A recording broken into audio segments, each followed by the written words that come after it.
ఈరోజు నేను వ్యవసాయ శాఖ మంత్రిగా అధికారికంగా బాధ్యతలు చేపట్టినందుకు చాలా ఆనందంగా ఉందని చెప్పి ఈ సందర్భంగా తెలియజేస్తున్నాను.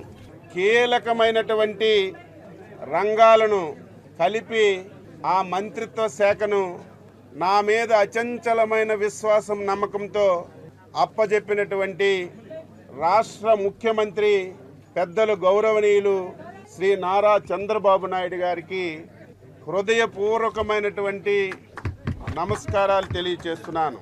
62% జనాభా ఆధారపడినటువంటి ఈ రంగాన్ని ఏ ప్రభుత్వం అయినా సరే అత్యంత ప్రాధాన్యతగా తీసుకొని పని చేయవలసినటువంటి బాధ్యత ఉంటుంది.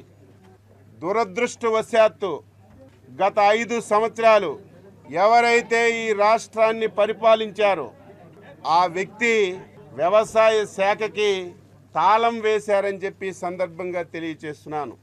ఇంత ప్రాధాన్యత కలిగినటువంటి శాఖ ఉందో లేదో తెలియనటువంటి పరిస్థితి ఏర్పడింది.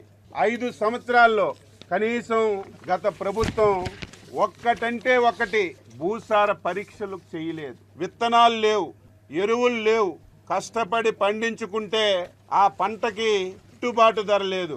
పంట అమ్ముకుంటే 5 మాసాలు 6 మాసాలు డబ్బులు ఇచ్చినటువంటి దాఖలాలు కూడా లేకుండా రైతు తీవ్రమైనటువంటి ఇబ్బందుల్లో ఈ రాష్ట్రంలో ఉన్న విషయం ఈ సందర్భంగా తెలియజేస్తున్నాను.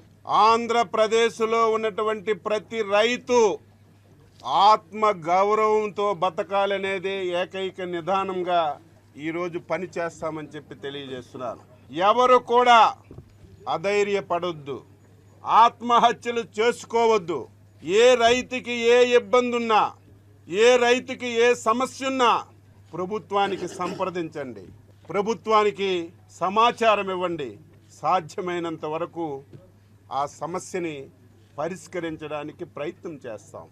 2014 నుంచి 2019 వరకు ఆ రోజు తెలుగుదేశం ప్రభుత్వం వ్యవసాయ రంగానికి, వ్యవసాయ అనుబంధ రంగాలకి ఎటువంటి కార్యక్రమాలు చేశారో అవన్నీ కూడా మళ్ళీ పునఃప్రారంభించమని స్పష్టంగా ఆదేశాలు ఇచ్చారని చెప్పి ఈ సందర్భంగా తెలియజేస్తున్నాను. మళ్ళీ కౌలు రైతులకి మాటిస్తున్నాను.